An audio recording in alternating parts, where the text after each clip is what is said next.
Mike Archibald Dental Studio. Been a dental technician for 34 years, been educating since day one pretty much. I started in a school. I've been part of product development and product evaluation for a bunch of my career, and I feel like I've been lucky to be versed in using a bunch of materials, any materials on the market from any company that I want. And I want to talk about the harvest products that I use today. Also want to talk about the product Nano Zirconia and what I found to be super beneficial with that and how I utilize it here in my dental studio.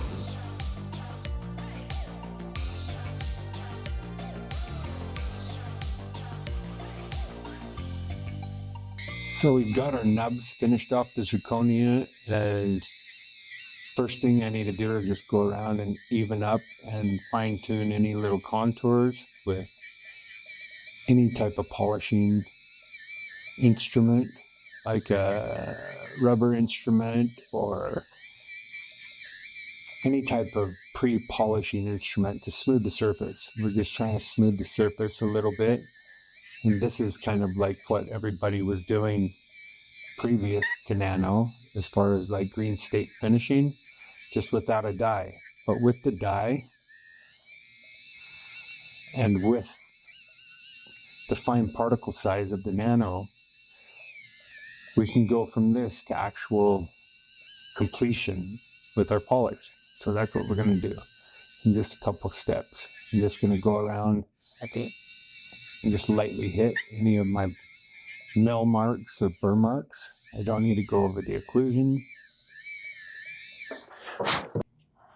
That's the other thing that's super cool about the Nano, is just the carving ability of it. The carvability. It is super dense and strong in this state. So just primary grooves I'm going through and accentuating.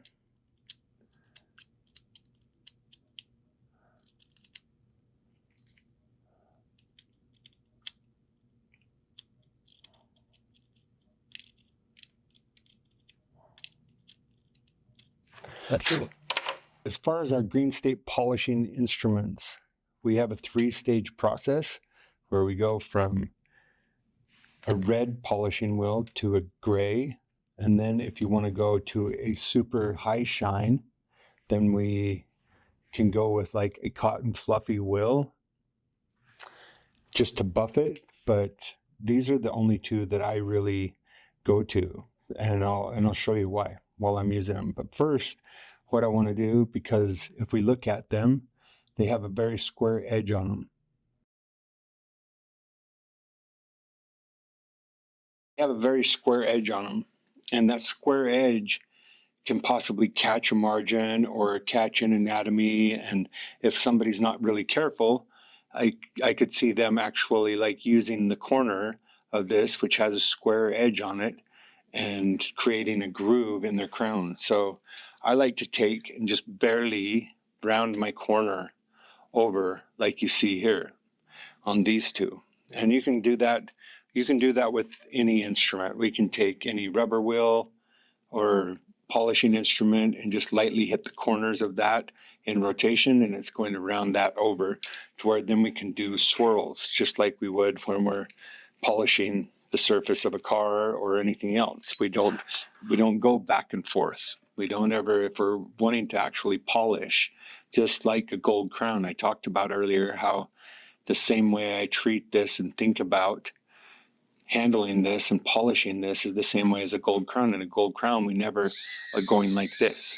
We're never going like this either. We're always going like this in the circular motion, just like you would on a car.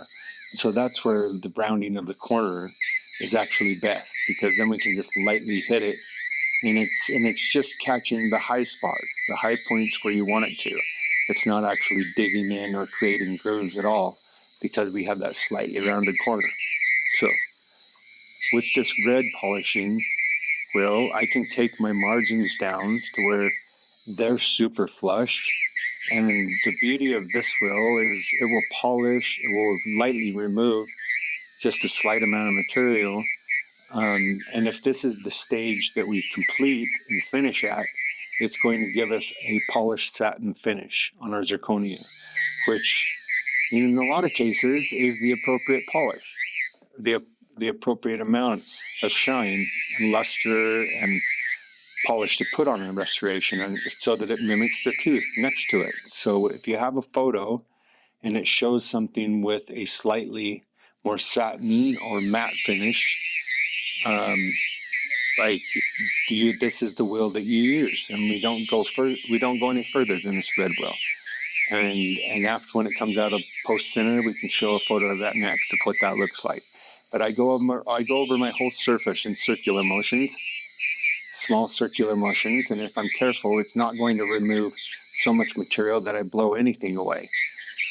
But it is going to actually smooth the surface. If I go over the same spot a couple of times in a circular motion, then it's controlled and I can actually see what's happening there, and I'm getting a higher shine, like on these high points of my occlusion, on my primary ridges, things like that. I go over and make sure that I hit those, and I want it to actually polish like what a ceramic crown or like a natural tooth would be. So that means the highest points would be more polished than the lowest points. That's the other reason green state polishing is the best way for a complete natural looking restoration.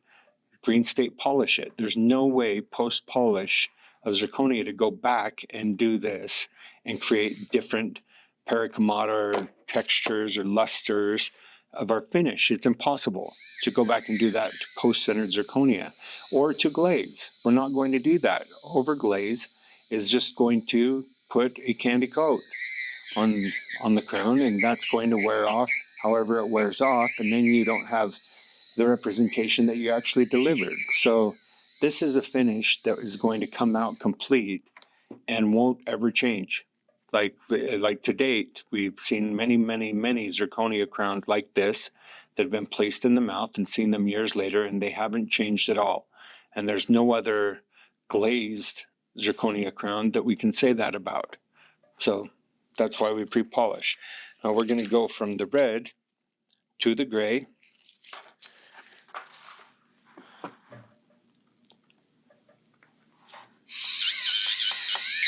And then the gray wheel, I'm not going to hit everything. I'm just going to hit the highest spots of my cusps, most prominent spots of my cusps. I'm going to lightly hit the margin.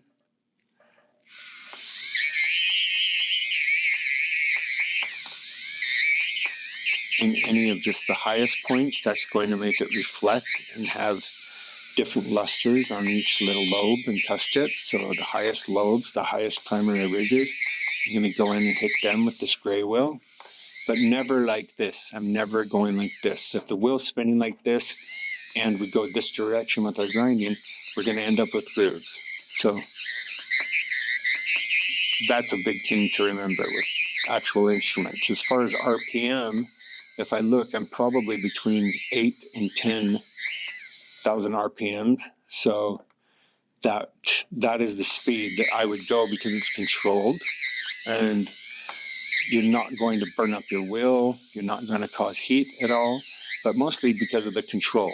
I'm going into slow enough RPM. It does not destroy any of my polishing wheels, and I get to see exactly what's happening before my eyes rather than just over polishing and ending up with polished areas down in grooves where it just wouldn't be. There's no need to go in and high shine everything down in the grooves. Okay, if we want to go higher shine than this, which you can see now, we have a shine on there. It's a little bit of a lower luster than a high shine or a high gloss. But if I wanted this to go high gloss, that's where I can either go with the bristle brush or just this fluffy wheel. We'll go with the fluffy wheel so that you can see. And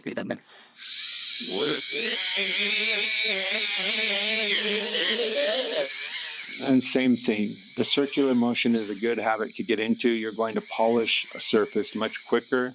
You're going to build up less heat, and you're going to have a finer finish on your restoration of where your instrument was hitting it.